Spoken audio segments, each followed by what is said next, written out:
सोनपरी और जहरीला तालाब, भाग एक, राजा की प्यास।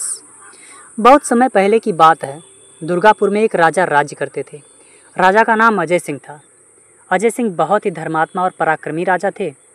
उनके केवल एक लड़की थी जिसका नाम सोनालिका था। राजकुमारी सोनालिका अभी मुश्किल से 13-14 साल की थी, लेकिन उसकी सुंदरता की चर्चा दूर दूर तक फैली थी। राजा अजय सिंह उसे अपने प्राणों से भी ज़्यादा प्यार करते थे। राजकुमारी भी अपने पिता पर जान छिड़कती थी।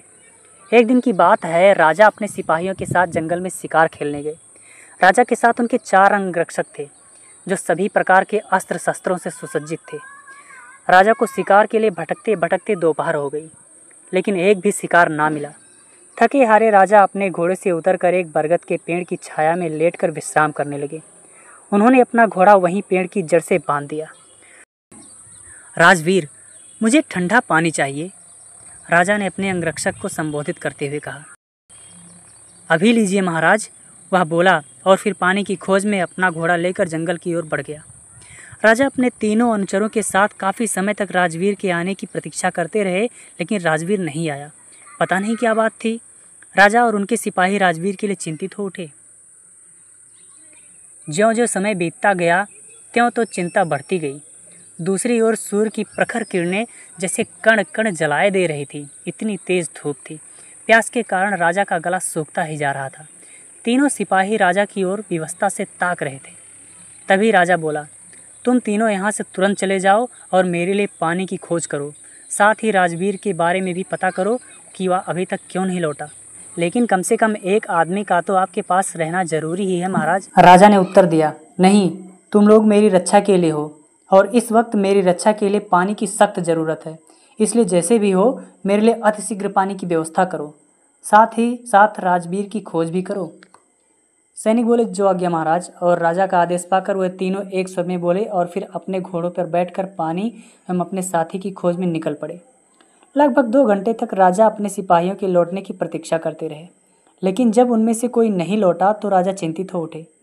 एक तो चिंता, दूसरे तपती हुई धूप। राजा का गला प्यास के कारण सूखता चला गया। हार कर राजा भी उठ खड़े हुए। अब सबसे पहले उन्हें पानी की तलाश स्वयं ही करनी थी। इस तरह हाथ पर हाथ रखकर बैठने से कोई लाभ नहीं था। राजा ने उठकर पेड़ से बंधा अपना घोड़ा खोला और उस पर बैठकर एक ओर चल दिए। राजा काफ़ी देर तक अपने घोड़े पर बैठे बैठे इधर उधर भटकते रहे, लेकिन उन्हें ना तो पानी मिला और ना ही अपने सिपाही। लेकिन फिर भी राजा ने हिम्मत नहीं हारी। बार बार निराशा हाथ लगने के बावजूद भी वे दुगने जोश के साथ अपने काम में जुट गए। वे जिस ओर आगे बढ़ रहे थे उस ओर जंगल ज़्यादा ही घना था। राजा आगे बढ़ते ही जा रहे थे। सहसा उन्हें फिर घोड़े से उतरना पड़ा, क्योंकि आगे रास्ता वृक्षों की टहनियों ने रोक रखा था। राजा नीचे उतरकर अपनी तलवार निकाली और उन्हें काट काट कर रास्ता बनाने लगे। तभी उन्हीं झाड़ियों के नीचे राजा को एक गुफा दिखाई दी। गुफा का दरवाज़ा काफ़ी बड़ा था। राजा की उत्सुकता जागी। वह जल्दी जल्दी गुफा के दरवाजे की ओर बढ़े। गुफा काफ़ी लंबी थी। राजा अपने घोड़े की रस्सी थामे आगे बढ़ते ही चले गए। राजा ने देखा गुफा के फर्श पर सीलन थी। शायद आगे पानी की बावड़ी होगी, राजा ने सोचा, और वे जल्दी जल्दी आगे बढ़ने लगे। थोड़ी दूर चलने के बाद वह गुफा एक लंबे चौड़े मैदान में बदल गई। उसी मैदान के बीचों बीच एक छोटा सा जलाशय था। राजा की आंखें चमक उठीं। उन्होंने अपने सूखते हुए होंठों पर जुबान फेरी और तेज तेज कदमों से जलाशय की ओर बढ़ गए। जलाशय की खूबसूरती देखकर राजा मोहित हो उठे। लेकिन एक बात राजा को खटक रही थी कि इतनी खूबसूरती होते हुए भी वहाँ एकदम सन्नाटा था। एक भी पक्षी उस जलाशय के आसपास नहीं दिखलाई दे रहा था। लेकिन राजा को इस बारे में सोचने की फुर्सत नहीं थी। उनका तो गला प्यास की अधिकता के कारण सूखा चला जा रहा था। राजा जल्दी जल्दी जलाशय की सीढ़ियां उतरने लगे। पानी के पास पहुंचकर राजा ने हाथ मुंह धोया और पानी पीने लगे। पानी बेहद कड़वा था, लेकिन प्यास से व्याकुल राजा ने किसी तरह पानी पीकर अपनी प्यास बुझाई और वापस जाने के लिए मुड़े। तभी उनकी नज़र एक सिपाही पर पड़ी, जो जलाशय की सीढ़ियों पर बेहोश पड़ा था।